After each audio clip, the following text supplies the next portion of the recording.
أعوذ بالله من الشيطان الرجيم. بسم الله الرحمن الرحيم.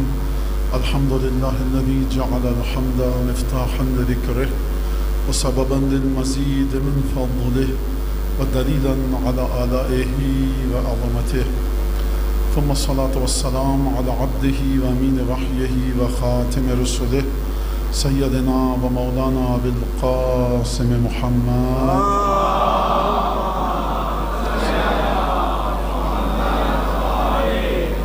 وعلى أهل بيته الطيبين الطاهرين الذين أذهب الله عنهم الرجس وطهرهم تطهيرا.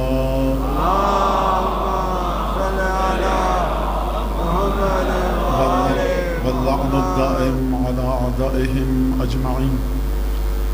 أما بعد، فقد قال الله الحكيم في كتابه المجيد: أعوذ بالله من الشيطان الرجيم وما خلقت الجن والإنس إلا ليعبدون. درود پڑھتے محمد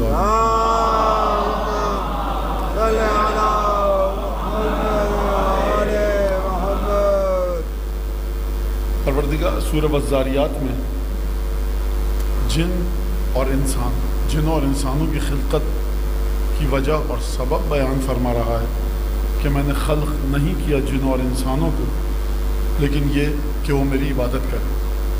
اور جیسے ہی عبادت کا لفظ آئے گا، معرفت کا لفظ آئے گا. اگرچہ یہاں پر معرفت کا لفظ ہے نہیں، لیکن عبادت بغیر معرفت کے ہو نہیں سکتی. اور پھر اس کے بعد فرمایا: ما اريد منهم من رزق، میں ان سے کوئی رزق نہیں چاہتا. وما اريد ان يطعمون، نہ میں تم سے کوئی رزق چاہتا ہوں اور نہ میں تم سے کوئی طعام، غذا، کھانا پینا چاہتا ہوں. ان اللہ هو الرزاق ذو القوة المتین. پروردگار عالم وہی رزاق ہے اور وہی صاحب قدرت، توانائی ہے، صاحب طاقت ہے. اور اس کی طاقت، قدرت، توانائی کیسی ہے؟ متین ہے.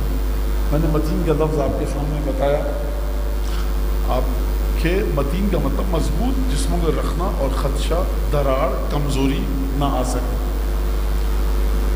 خاتمیت اور اس کا تسلسل، خاتمیت کہاں پر، کس انداز سے؟ خاتمیت رسالت، خاتمیت نبوت اور خاتمیت انباء آسمان، جو خبر آسمان سے آتی تھی. جبرائیل خاتمیت اور نبوت اور عالم غیب سے وحی کا نازل ہونا اتنا باریک اور اتنا پیچیدہ اور اتنا حساس مسئلہ ہے کہ جب ختمی مرتبہ دنیا سے تشریف لے گئے تو امیر المومنین نے جو گفتگو فرمائی ہے، ختمی مرتبہ کے دنیا سے جانے کے بعد مخاطب کیا ہے رسول خدا کو: یا رسول اللہ، لقد انقطع بموتک ما لم ينقطع بموت احد. یا رسول اللہ، آپ کے جانے کے بعد وہ چیز منقطع ہو گئی، اس کا سلسلہ ختم ہو گیا جو کسی کے جانے کے بعد بھی ختم نہیں ہوا تھا. وہ کیا سلسلہ تھا؟ وہ تھا وحی کا سلسلہ. وحی کی تعریف اگر آپ یوں کریں کہ جبریل آسمان سے آتے تھے تو وہ سیدہ کی خدمت میں بھی آتے تھے. حدیثیں ہمارے پاس بے تحاشا ہیں کہ ہم کو یہ مت کہو، ائمہ نے فرمایا، جناب سیدہ امیر المومنین، یہ مت کہو ہمارے بارے میں کہ ہم پر وحی آتی ہے. یا رسول اللہ، آپ کی اولادوں پر فرشتہ تو آتا ہے، جناب امیر پر فرشتہ نازل ہوتا ہے، تو کیوں فرما رہے ہیں ائمہ معصومین مت کہو کہ ہم پر وحی آتی ہے؟ تو امام یقیناً یہی جواب دیں گے: فرشتے کا نازل ہونا اور ہے، وحی کا آنا اور ہے. اب مولانا مزید بتائیے. نہیں، خوب توجہ کیجیے گا، فضائل میں بھی اور مصائب میں بھی جہاں تک بات سمجھ میں آ رہی ہے، بات واضح ہے، وہ میں آپ تک منتقل کر سکتا ہوں. وہی نام ہے کیفیت کا. خدا کا میسج ریویلڈ ہو رہا ہے، آسمان سے نازل کیا جا رہا ہے. کیفیت کو وہی سمجھتا ہے جو کیفیت سے گزرا ہو. جو خاتون ماں ہو، بھائی کی اولادیں، بہن کی اولادیں، یہ ان کی پھوپھی ہیں، یہ خالہ ہیں، یہ ماموں، یہ چچا ہیں، یہ اس بچے کی ماں ہے. آپ انہی سے پوچھیں کہ آپ اس بچے کی نسبت کیا جذبات اور احساسات رکھتے ہیں. اگر آپ اس بچے کے نہ ماموں ہیں، نہ چچا ہیں، نہ دادا ہیں، نہ نانا ہیں، نہ والد ہیں، نہ بھائی ہیں، کوئی رشتہ نہیں، تو آپ اس بچے کے ساتھ اپنی جذباتی کیفیت کو سمجھ ہی نہیں سکتے. بچہ بستر پہ پڑا ہوا، بخار میں، طبیعت خراب ہے، اس کی ناساز ہے، تڑپ رہا ہے، ماں پریشان ہے. جیسی پریشانی ماں کو ہو رہی ہے کسی کو نہیں ہو رہی. کیوں؟ کیونکہ ایک کیفیت کا رابطہ ہے. مولانا اس کو سمجھائیے مجھے. میں آپ سے پوچھوں گا شہد کھایا ہے کبھی آپ نے؟ جی میں نے آج تک شہد نہیں کھایا. مجھے شہد کا مزہ بتائیے.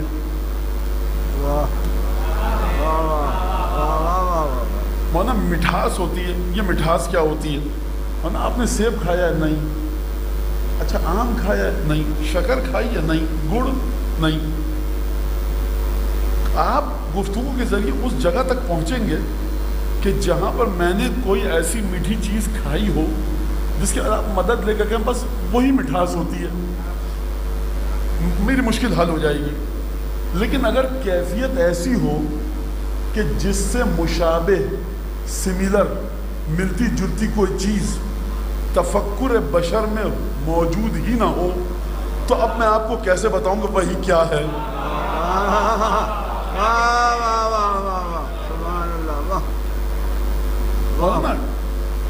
سورج. اب مزید ایک مجھے نتیجہ دینا اسی مقام پر, یہ مثال بھی پیش کرنے دیجیے. سورج, بچہ پوچھے 8ویں 7ویں 9ویں جماعت والا اپنے استاد سے کہ کتنے ڈگری سینٹی گریڈ ہے سورج کا ٹیمپریچر؟ کھولتا ہوا پانی, اس سے بھی زیادہ. استاد کہا کہ دیکھو بیٹا اس سے تو زیادہ ہے, لیکن کھولتے ہوئے پانی کی کھولن کا, گرمی کا کوئی مقابلہ نہیں ہے سورج کے ٹیمپریچر سے. اچھا اب بچہ تگودوں میں لگ گیا کہ کرے تو کیا کرے. بچہ شمع لے کے آ گیا. ماسٹر صاحب, سر, ٹیچر, یہ دیکھیے اس میں انگلی لگ نہیں رہی. بیٹا سورج اس سے بھی زیادہ ہے. پگھلا ہوا لوہا لے آیا بچہ.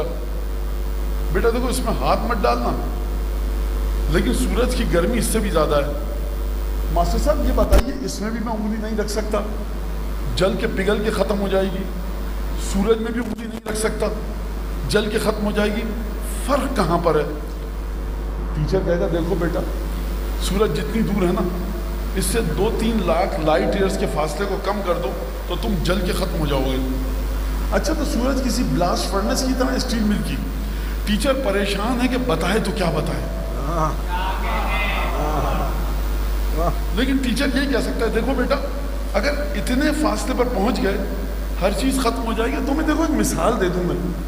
یہ جو ہمارا سولر سسٹم ہے نا, نظام شمسی, جس کے 9 سیارے ہیں جس میں سے ہم بھی ہیں, اگر سورج کو سمجھ لو کہ آج ختم ہو گیا, حیات ختم ہو گئی. تو مصحف یہ بتائیے کہ اتنی ہیٹ کے ذریعے حیات زندہ کیسے ہے؟ دیکھو خدا نے ایک ایسے مقام پر رکھا ہے سورج کو کہ مقدار اور ضرورت کے مطابق گرمی آتی ہے. اب آپ سمجھانا اس کو نہیں سمجھ میں آ رہا اس کے. اب ٹیچر کہے گا دیکھو, اب میں معذرت کے ساتھ بچوں سے ہی سیکھا ہے کچھ اور تھوڑا بہت جو یاد ہے. بیٹا دیکھو پودوں میں جو فوٹوسنتھیسس ہوتا ہے نا, یہ جو پتوں کا سبز رنگ ہے یہ سورج کی وجہ سے ہے. دیکھو تم جو نشوونما ہو رہی ہے نا سورج کی وجہ سے ہے. یہ جو گاڑی میں پیٹرول ڈلتا ہے نا یہ سورج کی وجہ سے ہے. دیکھو جو پھل پک رہے ہیں نا ہمارے پاکستان میں کراچی میں میرپور خاص کے آم, یہ سورج کی وجہ سے ہے. یہی اگر تم آم کا پیڑ لے جاؤ گے ناروے میں, سویڈن میں, نہیں پکے گا کیونکہ وہاں سورج کی اتنی تپش نہیں ہوتی. یہ جو کھجور میٹھی سکھر روڑی خیرپور کی پک کے تیار ہو کے آ رہی ہے یہ اسی سورج کی وجہ سے ہے. دیکھو یہ جو تم کپڑے سکھاتے ہو نا 1 گھنٹے میں سوکھ جاتے ہیں اسی سورج کی وجہ سے ہے. دیکھو یہ جو وٹامن ڈی کا ریئیکشن تمہارے بدن میں تیز ہوتا ہے اسی سورج کی وجہ سے ہے. اب ماسٹر صاحب, سر, ٹیچر, سورج خود کیا ہے؟ دیکھو اثرات کے ذریعے سمجھو. اب اگر آپ مجھ سے پوچھیں کہ مولانا خاتمیت کیا ہے, اثرات کے ذریعے سمجھیے. بھئی خاتمیت کی معراج کیا ہے؟ خاتمیت کی معراج ہے وہ وجود کہ جس میں خاتمیت کی شعائیں منتقل ہوئیں اور اس کے پاس اپنا کچھ نہیں تھا, جو تھا کمال خاتمیت کا تھا, اس نے وہ کمال اپنے وجود سے دکھایا.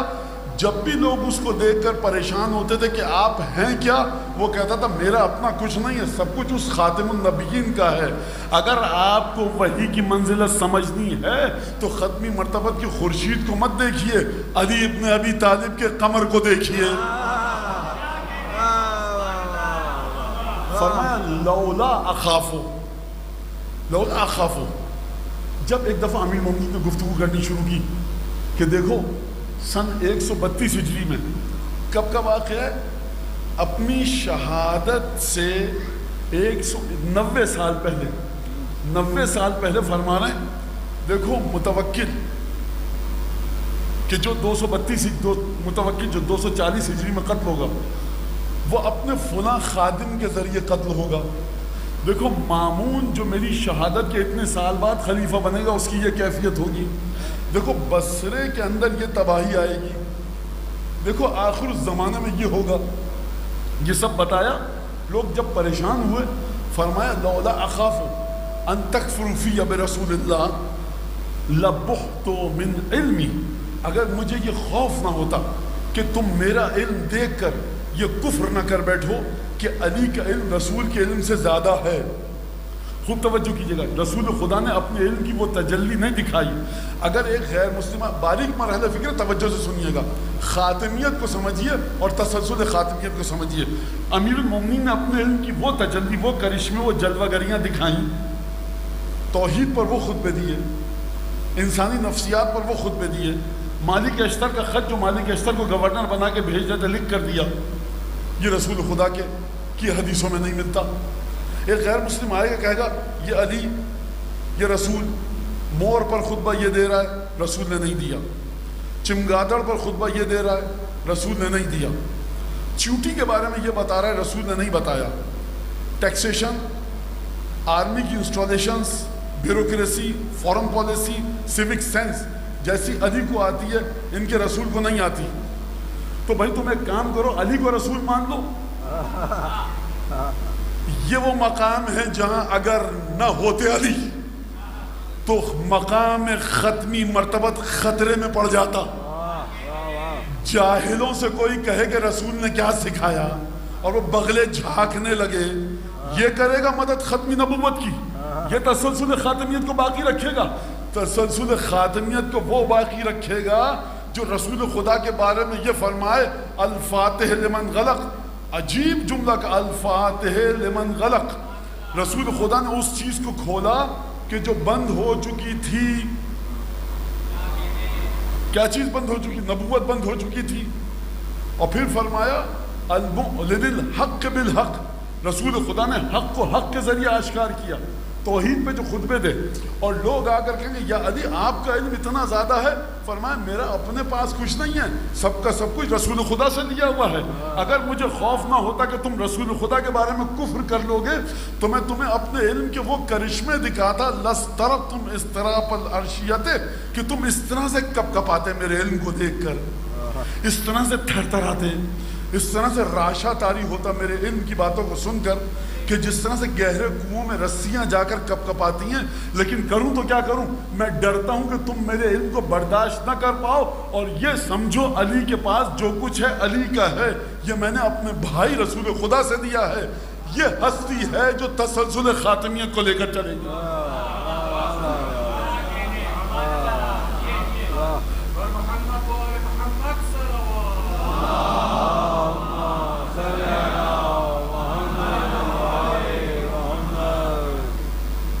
کیا کیا کمالات. بہرحال پھر اس کے بعد ہم آگے بڑھیں گے تو مزید کمالات پر گفتگو ہوگی تسلسل خاتمیت پر.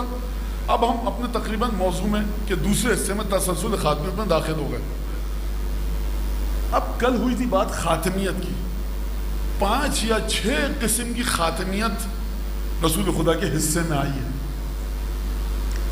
پہلی خاتمیت خود رسول خدا کی خاتمیت, اور خود اس خاتمیت کو دیکھیں تو رسول خدا کو دنیا میں سوائے اذیتوں کے کچھ نہیں ملا. خوشیاں کیا ملی رسول خدا کو؟ خوشیاں ملی 4 کہ جب بھی ان ہستیوں کی طرف دیکھتے دل خوش ہوتا تھا.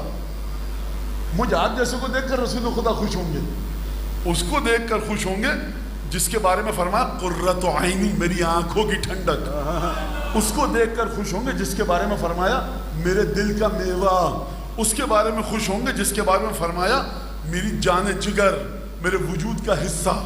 اس کے بارے میں خوش ہوں گے کہ جس کو دیکھ کر کہیں میرے کمالات اگر چاہیے تو اس سے لو. رسول خدا کو دنیا میں کوئی خوشی نہیں تھی سوائے ان ہستیوں کو دیکھ کے یا ان کے چاہنے والوں کو دیکھ کے. خود اب خاتمیت ذات رسول خدا ختم نبوت کے مرحلے پر. اگلا مرحلہ کیا ہے؟ مصائب رسول خدا. مصائب رسول خدا جس طرح سے خود رسول خدا ختم نبوت کے مرحلے پر ہیں، مصیبتیں جو رسول خدا پر آئیں وہ خاتمیت رکھتی ہیں. اب کسی پر ویسی مصیبتیں نہیں آئیں گی. کیوں نہیں آئیں گی؟ اس وجہ سے کہ ہے کسی کا خون ایسا، کسی کے بیٹے کا، کہ جو زمین پر بہے تو عرش الہی چھٹے امام کی گواہی ہے. لَقَدْ أَشْهَدُ أَنَّ دَمَكَ سَكَنَ فِي الْقُلْبِ وَعَزَلْ اخشعرت من دَمِكَ أَزِلَّةُ الْعَرْشِ یا اخشعرت منہ أَزِلَّةُ الْعَرْشِ. مولا حسین میں گواہی دیتا ہوں کہ جب آپ کا خون زمین کربلا پر بہا تو عرش کے پائے لرزنے لگے. ہے کسی کا خون ایسا؟ آپ کہیے مولانا یہ تو امام حسین کے مصائب ہیں. جب دنیا سے جا رہے تھے تو یہ مصائب دیکھ کر جا رہے تھے. لہٰذا مصائب جو آئے ہیں جناب ختمی مرتبت پر وہ مصائب ایسے کسی پر نہیں آئے. شعبان میں خطبہ دے رہے ہیں ماہ مبارک رمضان کی فضیلت پر.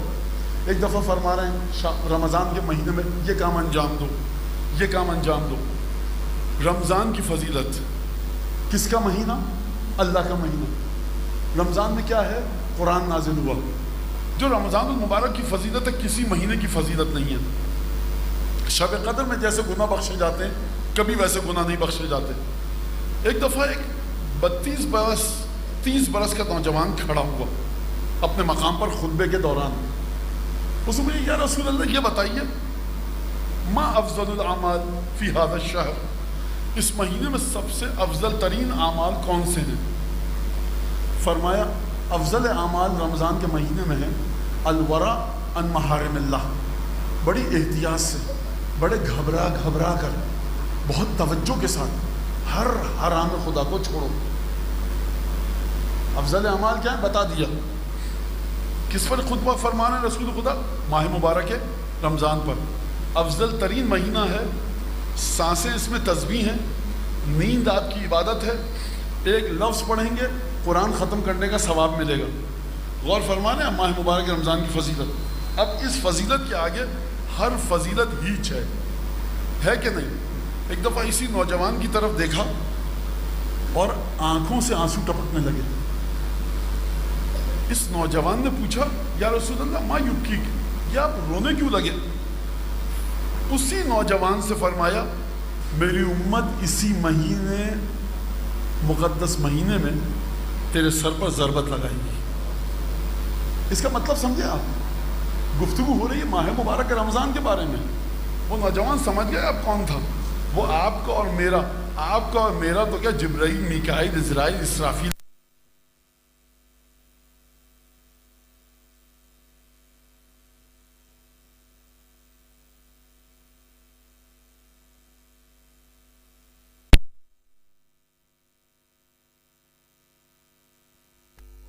رمضان سے زیادہ ہے.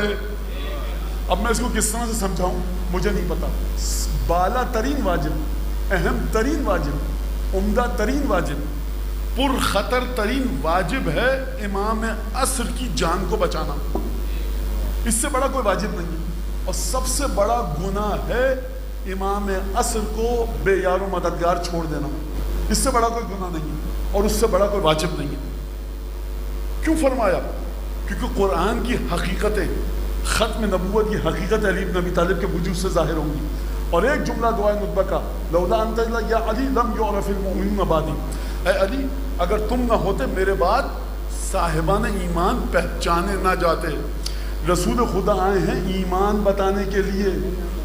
23 سال کی تبلیغ برباد ہو جاتی اگر علی نہ ہوتے. یہ فرمائے خاتمیت رسول خدا جو غم ٹوٹے. عجیب آیت ہے. دیکھو حبیب، ہم جانتے ہیں کہ انک یضیق صدرک بما یقولون، یہ جو لوگ تمہارے خلاف باتیں کرتے ہیں نا تمہارا سینہ تنگ ہو جاتا ہے. ہم جانتے ہیں کہ تمہارے دل پر کیا گزرتی ہے. فسبح، اپنے رب کے نام کے ذریعے تسبیح کیا کرو. انا نعلم ما یسرون وما یعلنون، سورہ یاسین.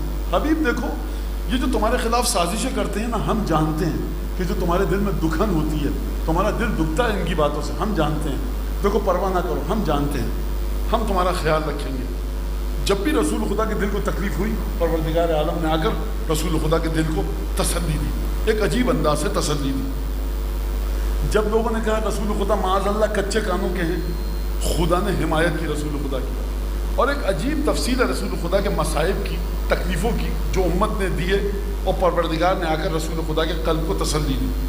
یہ ہے خاتمیت رسول خدا۔ فضیلتیں کیا ہیں، اذیتیں کیا ہو رہی ہیں۔ یا ایھا النبی انا ارسلناک شاہدا ومبشرا ونذیرا وداعیا الی اللہ باذنہ وسراجا منیرا۔ حبیب، ہم نے تمہیں شاہد، بشیر، نذیر بنا کر بھیجا، ہم نے تمہیں اللہ کے رستے کی طرف دعوت دینے والا بنا کر بھیجا، ہم نے تمہیں سراج منیر بنا کر بھیجا۔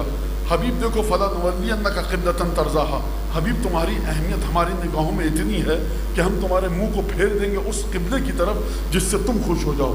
حبیب دیکھو ہماری عبادت کرو، لعلک ترضیٰ، ہو سکتا ہے، امید یہ ہے کہ تم خوش ہو جاؤ، تم راضی ہو جاؤ۔ ایک ایک چیز حبیب کی مرضی کے مطابق دیکھ کر دی۔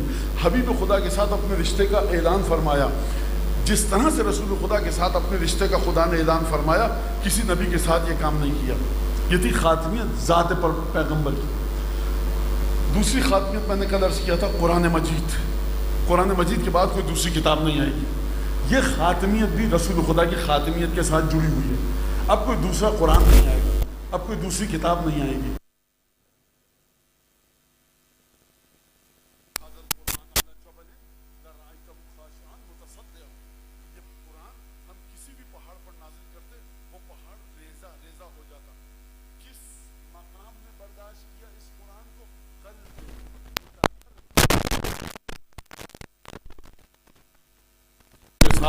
برداشت کیا، اور پھر اس کے بعد قرآن کی کیا کیفیت ہے، وَلَوْ قرآن کل کی تقریر سیرت بہجبال اور قطعت بہنس اور کل ما بہنوتا۔ یہ قرآن مردوں کو زندہ کر دے، یہ قرآن تمہیں چشم زدن میں ایک مقام سے دوسرے مقام تک لے کے چلا جائے۔ یہ قرآن کیا ہے، پہاڑوں کو ہلایا جا سکتا ہے اس کے ذریعے۔ یہ کتاب بھی پروردگار عالم رسول خدا کی۔ اس کے بعد پھر جب ولایت کا مرحلہ آیا، وراثت کا مرحلہ آیا رسول خدا کی، تو پھر یہاں پر رسول خدا کی ولایت اور وراثت کو کس طرح سے دیا؟ انما ولیکم اللہ ورسولہ، اللہ تمہارا سرپرست ہے، اس کا رسول تمہارا سرپرست ہے۔ اور وہ لوگ کون لوگ؟ وہ لوگ کہ جو حالت رکوع میں زکوٰۃ دیتے ہیں۔ آیت آپ کو یاد ہے، مختصر بات کر کے میں آگے بڑھوں۔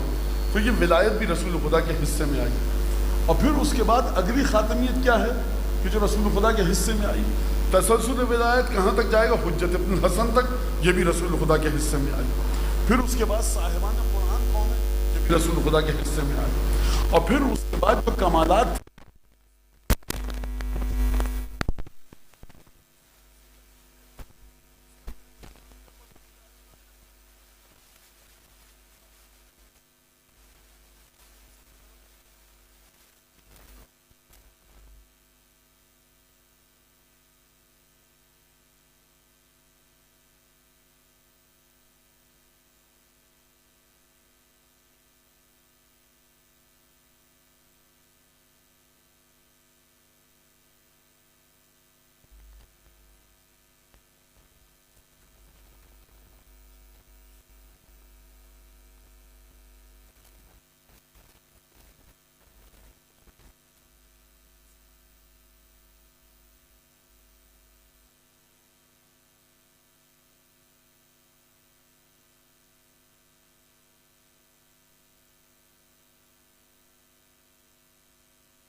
خوش ہوں گے اور کہاں دیکھ رہے ہوں گے؟ الی ربہا ناظرہ، اپنے رب کی جانب دیکھ رہے ہوں گے. سمجھ میں آ گئی بات؟ اب یہاں ایک مشکل مسئلہ آیا، آ پڑا، لا تدرکہ الابصار وہو یدرک الابصار وہو اللطیف الخبیر. آنکھیں خدا کو اپنی دید، اپنی بصارت، اپنی سائٹ اور ویژن میں قید نہیں کر سکتی. قرآن فرما رہا، خوب توجہ کیجئے گا، اگر 8ویں امام نے عبدالسلام ابن صالح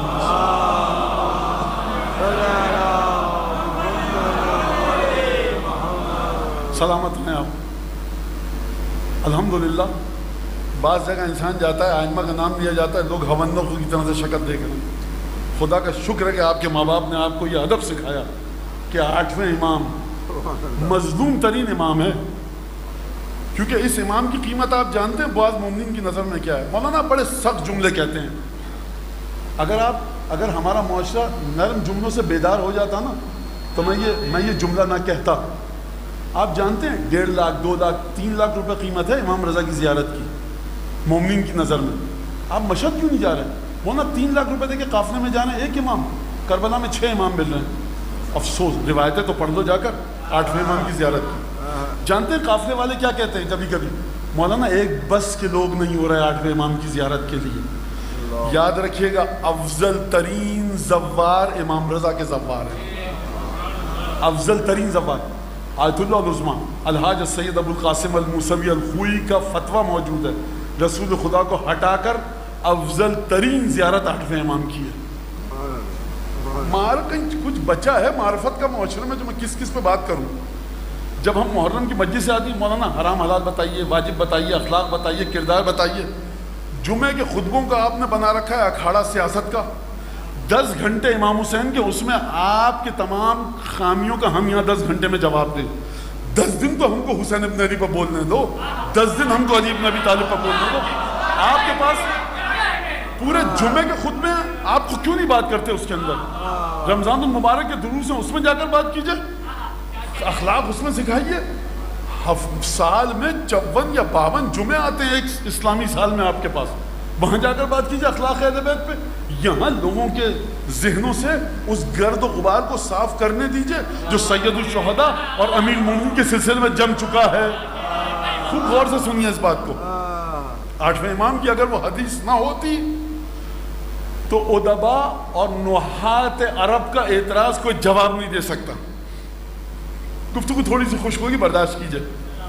جب یہ سوال آیا وجوہ یومئذ ناظرہ، کچھ چہرے ہوں گے کھلکھلا رہے ہوں گے، الی ربہا ناظرہ، اپنے رب کی طرف دیکھ رہے ہوں گے. تو عربی زبان کے ماہرین نے کہا ناظرہ جب بھی الی کے ساتھ آئے تو اس کا مطلب ہے دیکھنا، اور جب انتظار کے معنی میں آئے کہ انتظار کیجئے تو بغیر الی کیا آتا ہے؟ میں مختصر بتاؤں. الی آپ سمجھتے ہیں ہے نا، الی کا مطلب سب کے ذہنوں میں ہے، الی ربہا ناظرہ تک. اب ایک طرف سے نحوی یہ کہے کہ جب الی کے معنوں میں آئے تو دیکھنے کے معنوں میں آتا ہے. قرآن کہہ رہا ہے کہ خدا کو کوئی دیکھ نہیں سکتا. عربی کے قاعدوں میں اور قرآن کی فصاحت اور بلاغت اور خوبصورتی اور زیبائی میں ٹکراؤ. اس ٹکراؤ کو کون حل کرے گا؟ وہی حل کرے گا سلطان العرب والعجم، شاہ خراسان حل کرے گا. خون سیدہ جس کی رگوں میں ہے وہ حل کرے گا. اگر نہ ہو اولاد سیدہ، قرآن کی حقیقتوں کو کوئی مس نہیں کر سکتا. قرآن عربی کے ذریعے نہیں آتا، عربی کا آنا ایک حصہ ہے. اب بات سمجھے آپ؟ جب بھی الی کے ذریعے آئے ناظرہ، دیکھنے کے معنوں میں. انظر الیکم، میں آپ کی طرف دیکھ رہا ہوں. تنظرون الی، آپ میری طرف دیکھ رہے ہیں. انظر الی المنبر، میں منبر کی طرف دیکھ رہا ہوں. عربی زبان نے یہ کہا. قرآن کہہ رہا ہے کہ دیکھ نہیں سکتا کوئی خدا کو. فلسفہ کہہ رہا ہے خدا کو کوئی دیکھ نہیں سکتا. علم کلام کہہ رہا ہے خدا کو دیکھ نہیں سکتا. اب حل کیسے ہو؟ عبدالسلام ہروی آئے جناب امام رضا کے پاس اور کہا آ کر، جب میں رسول اللہ، ایک حدیث ہے جو نقل کرتے ہیں محدثین. کہا کیا نقل کرتے ہیں؟ کہا وجوہ یومئذ ناظرہ الی ربہا ناظرہ. کچھ چہرے ایسے ہوں گے قیامت کے دن جو کھلکھلا رہے ہوں گے خوشی سے اور اپنے رب کی طرف دیکھ رہے ہوں گے. کہا کیا مطلب؟ کہ رب کی طرف دیکھیں گے تو اس کا کیا مطلب ہے؟ 8ویں امام نے عجیب جواب دیا. کہا کہ دیکھو سب سے پہلی بات تو ہے کہ تم نے قرآن نہیں پڑھا. لا تدرکہ الابصار وہو یدرک الابصار وہو اللطیف الخبیر. آنکھیں اس کو نہیں دیکھ سکتی, وہ آنکھوں کے ہر عمل کو جانچتا ہے. قرآن کے اندر جب رسول اللہ پھر کیا تو کیا جائے تو کیا کیا جائے, میں اپنے الفاظ شامل کر کے حدیث سمجھانا چاہ رہا ہوں آپ کو. اب کیا جائے تو کیا کیا جائے؟ امام نے فرمایا دیکھو عبدالسلام حروی, ان اللہ خلق محمد رسول اللہ, خدا نے رسول خدا کو خلق کیا, وفضلہ علی جمیع خلقہ من الانبیاء و ملائکتہ, اور خلق کرنے کے بعد خدا نے رسول خدا کو اپنے تمام انبیاء اور اپنے تمام فرشتوں پر فضیلت دی. وجعل طاعتہ طاعتہ ومتابعتہ متابعتہ, اور خدا نے رسول کے پیچھے چلنے کو کہا کہ گویا تم میرے حکم کے مطابق چل رہے ہو. خدا نے رسول کے حکم کے ماننے کو کہا کہ تم میرے حکم کے مطابق چل رہے ہو. یہ کہاں پر کہا خدا نے؟ کہا قرآن مجید سورہ نساء میں فرمایا. 8ویں امام, میں یہ بتا دوں بات, نہ عربی زبان کے قانون کو امام نے ٹھیس پہنچنے دی, نہ قرآن کی آیتوں میں بگاڑ آنے دیا, نہ خدا کے وجود کو آنکھوں میں مقید کیا. یہ ہے ابو الحسن علی ابن موسیٰ الرضا.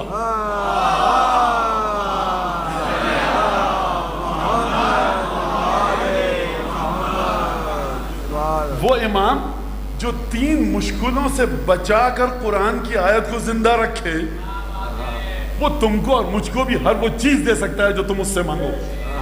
شرمایا مت کرو اپنے امام سے مانگنے کے لیے, شرمایا مت کرو. اور امام کے پاس جاؤ نا, رنگ کر کے مت جاؤ. مولا دیکھیے میں مجلس پڑھتا ہوں, ارے میاں مجلس کچھ نہیں پڑھتا, تم ہمارے چاہنے والے بس اپنی بات کرو اور نکلو یہاں سے. امام کے سامنے کو اپنا رنگ کر کے میں یوں ہوں اور میں ایسا اور میں ویسا, امام کے سامنے جا کر کوئی سکتا میں ایسا. فرشتوں کے بال اوپر جھڑ چکے ہیں امام رضا کے سامنے, مولانا کہہ رہا میں یہ, یا تم کچھ نہیں ہو امام کے سامنے. خوب توجہ کے ساتھ, یہ پہلے کلیدی مسئلہ زیارت کا, یہ رنگ کر کے مت جاؤ. جو ہو جب میں رسول اللہ, اے امام رضا میں ایسا ہوں, اچھا ہوں یا برا ہوں لیکن ہوں آپ کا, رنگ کے بغیر جاؤ.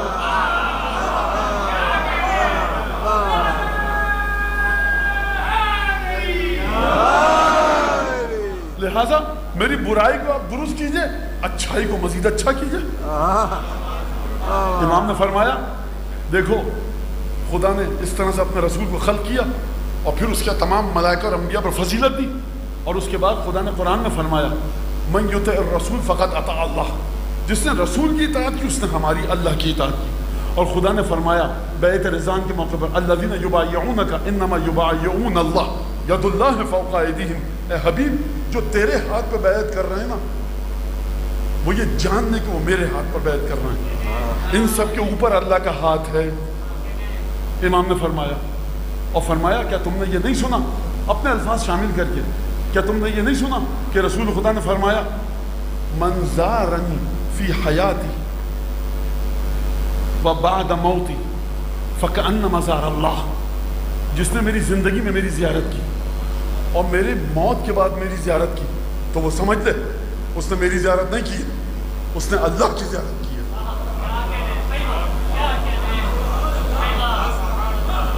کیا کہنے امام رضا کے, یہ جو جتنی بھی آپ کے ذہن میں معرفت بڑھ رہی ہے دل میں, اس کا ثواب ہدیہ کیجئے شاہ خراسان کی چوکٹ کو.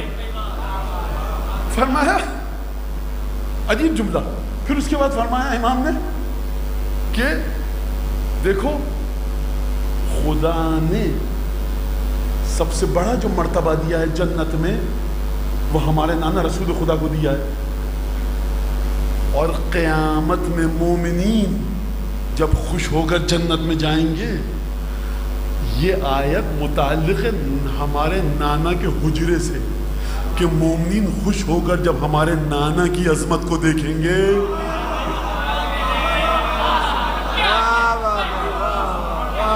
جو آیت یا رسول اللہ یا امام رضا آپ کے نانا کو دیکھیں گے تو خدا کو کیسے دیکھیں گے؟ امام فرمائیں گے نادان, میں نے بھی 2 آیتیں پڑھی, ایک حدیث پڑھی کہ جو رسول کی اطاعت کرے وہ خدا کی اطاعت کرے گا, جس رسول کے ہاتھ پہ ہاتھ رکھا اس نے خدا کے ہاتھ پہ ہاتھ رکھا.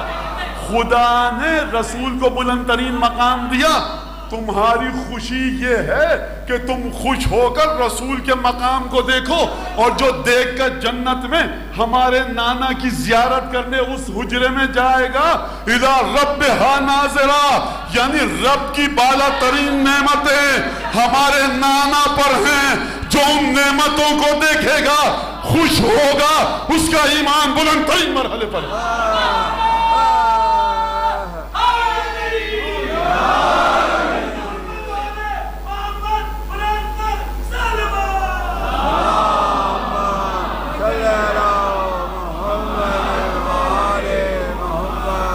بات مکمل نہیں ہوئی، ابھی بات ہوئی دیکھنے کی، چہرے کھلکھلانے کی بات کہاں سے سمجھاؤں؟ بخدا امیر المومنین مظلوم ہے، بخدا امیر المومنین مظلوم ہے، علی کے بیٹے مظلوم ہیں، خانوادہ نبوت مظلوم ہے۔ اسلام پر اگر احسان کسی کا ہے تو 12/5/14 کا ہم اور تم فضول میں زندہ ہیں، ہم اور تم فضول میں یہاں خدا کا رزق کھا رہے ہیں۔ اگر خدا کے دین پر کسی کا احسان ہے 12/5/14، بقیہ دنیا فضول ہے، کسی کو حیثیت ہی نہیں ہے۔ یاد رکھنا اس بات کو، اس کو سمجھو اور یہ سمجھ کر اپنے امام کو پرسہ دیا کرو، یہ سمجھ کر السلام علیکم ابا عبداللہ کہا کرو، یہ سمجھ کر السلام علیکم صاحب العصر والزمان کہا کرو۔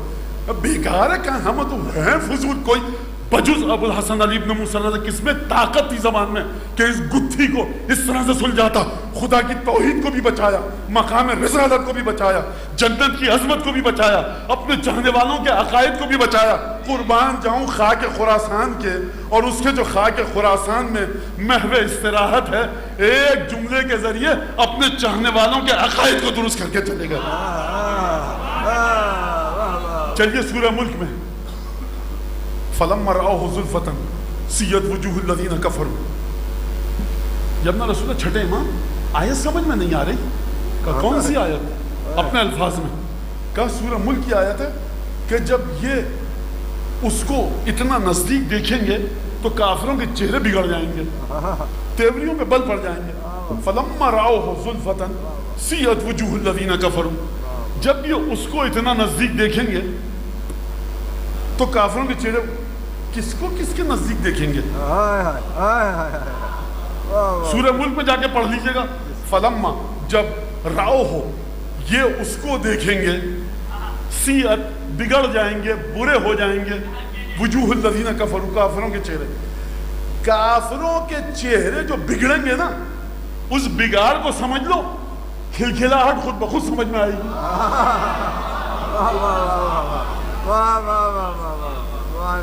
چھٹے امام نے فرمایا لما کان اذا کان یوم القیامہ، خدا ممبر رکھے گا،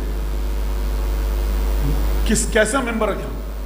تلم من المسک، مشک کا ممبر رکھے گا، مسک مشک، مشک کا ممبر رکھے گا۔ مشک سے کتنی خوبصورت خوشبو آتی ہے، اصلی مشک اگر یہاں پہ آدھا سیر رکھ دیجئے پورا ہال مہک جائے گا، اور وہ مشک دنیا کی ہوتی ہے، یہ آخرت کی مشک ہے۔ وجوہ یومئذ ناظرہ الی ربہا ناظرہ، جب یہ گزریں گے نا مشک کے ڈھیر پر بیٹھا ہوا سب سے اوپر رسول خدا کو، اور رسول خدا سے قریب ترین علی کو بیٹھے ہوئے دیکھیں گے، جب یہ گزریں گے نا تو یہ دیکھیں گے یہاں بھی علی اتنا نزدیک، کافروں کے چہرے بگڑ جائیں گے۔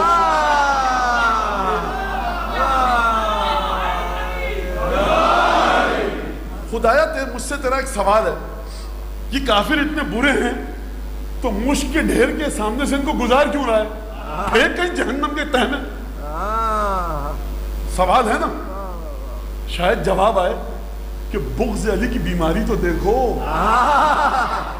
رسول بیٹھے ہیں، مشک کا ڈھیر ہے، بغض علی کی بیماری ایسی ہے جو بہشتی مشک کو سونگنے کے باوجود بھی چہرے ویسے ہی اترے ہیں۔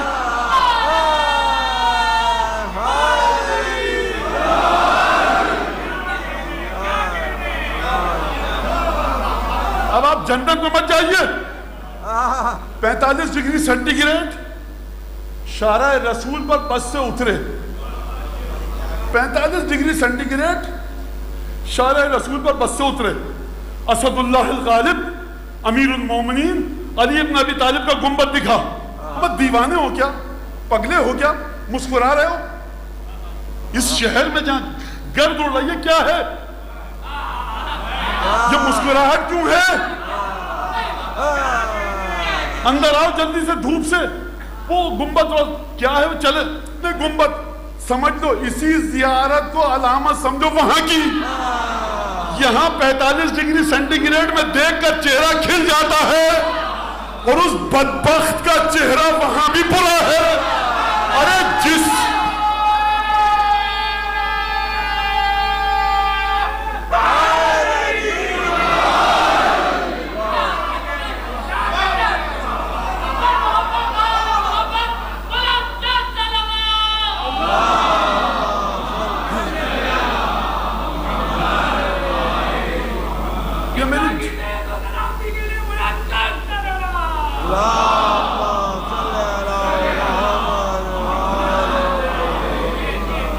دعا کرو بیٹا چندہ کہ یہ جملے امام عصر کے دفتر میں ثبت و ضبط ہوں، اور جس طرح سے آپ کے چہروں پر کھلکھلاہٹ آئی ہے نا، انشاءاللہ ان جملوں کو سن کے حضرت حجت کے لبہائے مبارک پر مسکراہٹ آئے. اگر آ گئی تو کچھ کہا میں نے، نہیں آئی تو سب بھاڑ میں جائے جہنم میں، کچھ کسی کی قیمت نہیں ہے. اپنے عمل کو پہنچاؤ حجت ابن الحسن تک، وہاں تک کچھ نہیں پہنچا سب کوڑا کرکٹ ہے. یاد رکھو بڑی بری بیماری میں گھر چکے ہیں آپ لوگ. فالوئنگ، لائکس، ویوز نہیں ہے یہ عزاداری ہے حسین ابن علی. میں نہیں کہہ رہا جس کے ویوز زیادہ ہیں وہ مولا کا محب نہیں ہے، معیار یہ مت بناؤ. اب سمجھ میں آیا؟ وجوہ یومئذ ناظرہ الی ربہا ناظرہ. سمجھ لیجئے ان کے چہرے بگڑ جائیں گے. اتنی بری بیماری ہے بغض علی کہ جنتی مشک پہ بیٹھنے کے باوجود سامنے سے گزریں گے لیکن اس کے باوجود چہروں پہ کھلکھلاہٹ کے آثار نہیں آئیں گے. اب دوسرے سوال کا جواب جو کیا تھا جواب دے دوں؟ پروردگار گزار کیوں رہا ہے ان کو؟ سیدھا بھیج دے جہنم میں. خدا کا جواب آئے گا ہم علی کے ساتھ رسول کی قربت ان کو بتلا کر پہلے بغض علی کی جہنم میں جلائیں گے پھر اپنی جہنم میں جلائیں گے. میں تولا سے عبادت کا بھرم رکھتا ہوں، میں تولا سے عبادت کا بھرم رکھتا ہوں، اور درد دل سوز جگر دیدہ نم رکھتا ہوں، اور دل کی قوت کے لیے نام خدا سے پہلے، دل کی قوت کے لیے نام خدا سے پہلے یا علی کہہ کے مصلی پہ قدم رکھتا ہوں. نعرہ حیدری. آخری جملہ فضائل کا. بس آپ نے سنا ہے نا آیت کو، فَمَنْ يَعْمَلْ مِثْقَالَ ذَرَّةٍ خَيْرًا يَرَهُ وَمَنْ يَعْمَلْ مِثْقَالَ ذَرَّةٍ شَرًّا يَرَهُ. سوال میرا آپ سے، یہ آیت ہر ایک کے لیے ہے. رسول خدا کا عمل کتنا وزنی تھا؟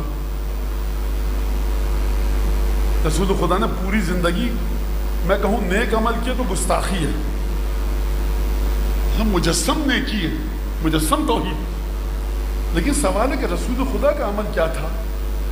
رسول خدا کو خدا کیا جزا دے گا قیامت میں؟ بس بڑے آرام سے بتاؤں گا، اب سینے میں طاقت نہیں ہے. خدا نے فرمایا جو عمل کرو گے نا وہی دیکھو گے.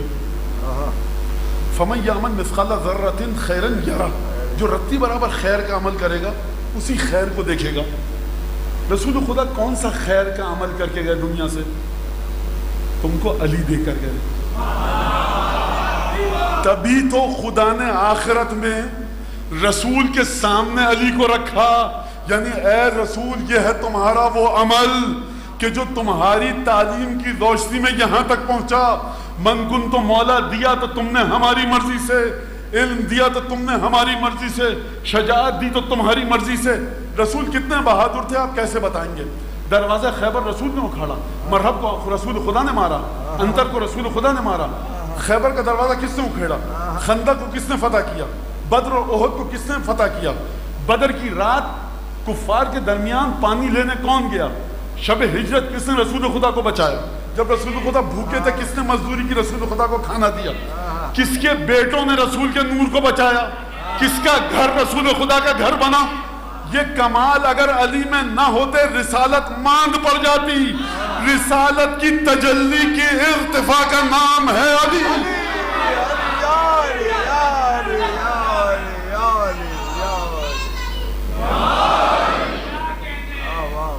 بھائی تمہارے رسول نے دروازہ نہیں اکھاڑا، علی نے اکھاڑا، اس کو رسول مانتے. علی کے پاس گئے، علی تمہارے نام کا کلمہ پڑھ رہے ہیں، تمہارے بھائی مصطفیٰ کے نام کا کلمہ نہیں پڑھیں گے. جب علی یہ کہیں گے یہ جو دروازہ اکھاڑا تھا یہ اسی کی طاقت سے تھا.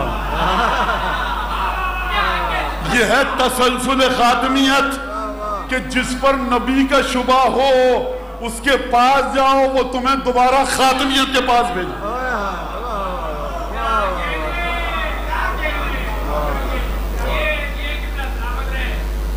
ان تمام فضائل کو قبول ہونے کے لیے حضرت حجت کی نیابت میں اس ہستی کی طرف ایک عبادت انجام دیجئے جس کی بات کو نہ 1,24,000 انبیاء رد کر سکتے ہیں، نہ 13 معصوم، نہ خدا.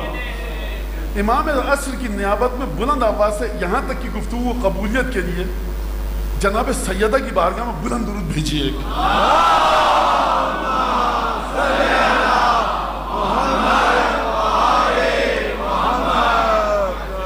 لہذا حسین پر بہت برا وقت ہے.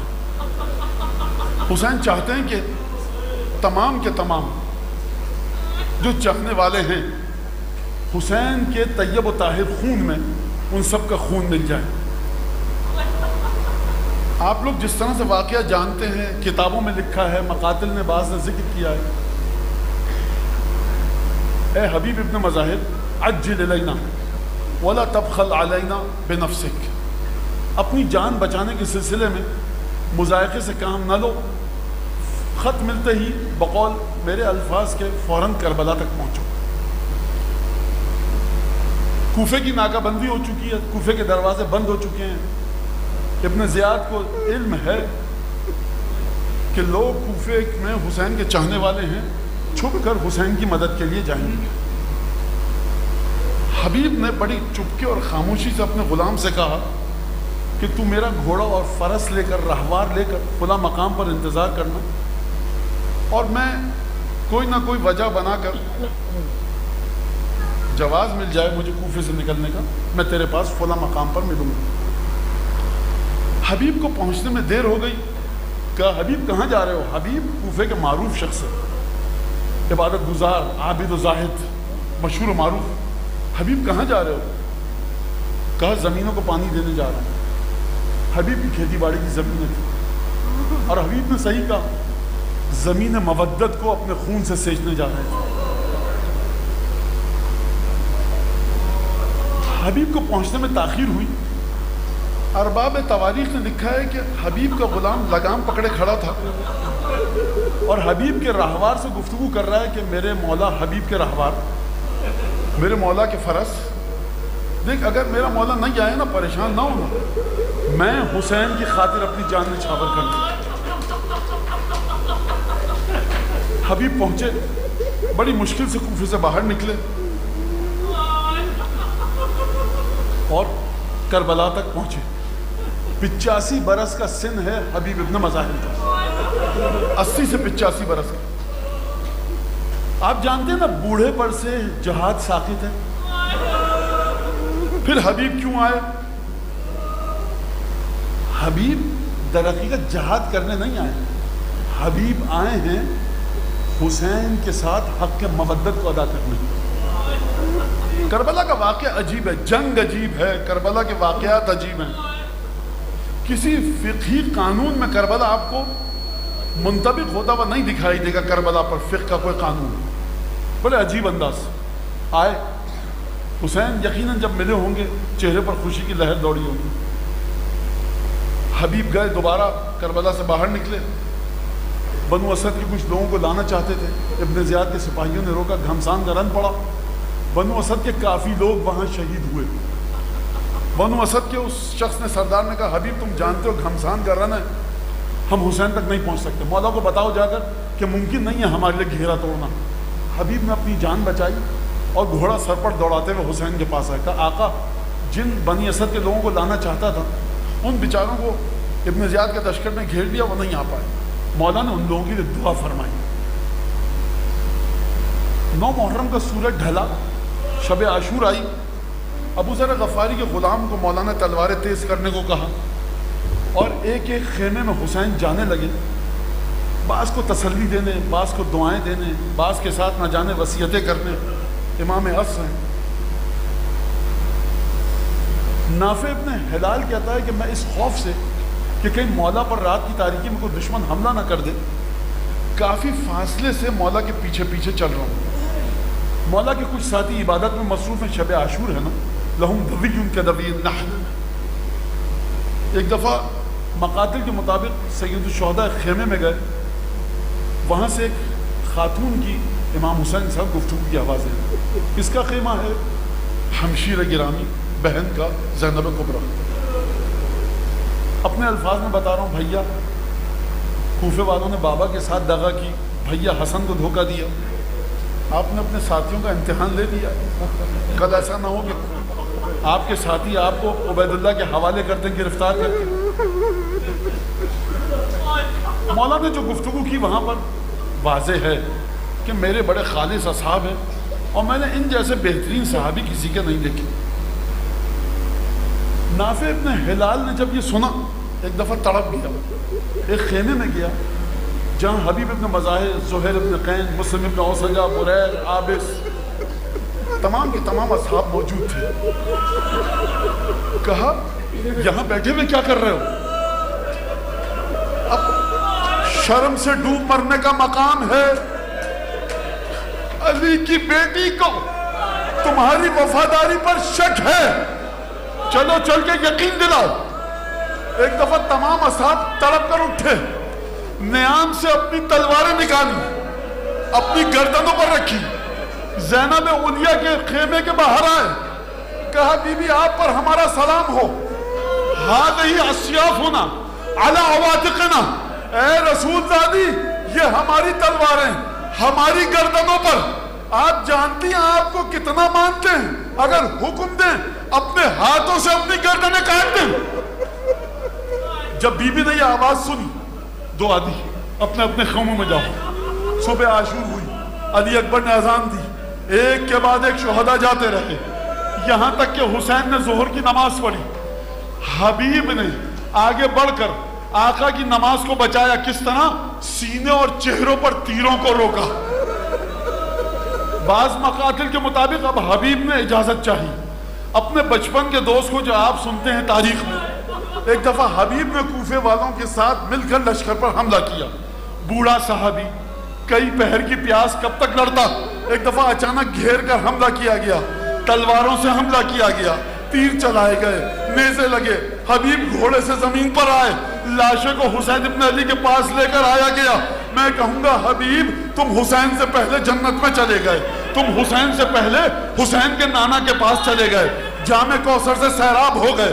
تمہارا آقا ابھی پیاسا ہے، لیکن میں کہوں گا حبیب کاش شام غریبہ میں ہوتے، تم اٹھتے قتل گاہ سے، اپنی آقا زادی کو اپنی وفاداری کا یقین دلاتے، اپنی آقا زادی کو ان کفار کے نرغوں سے بچاتے.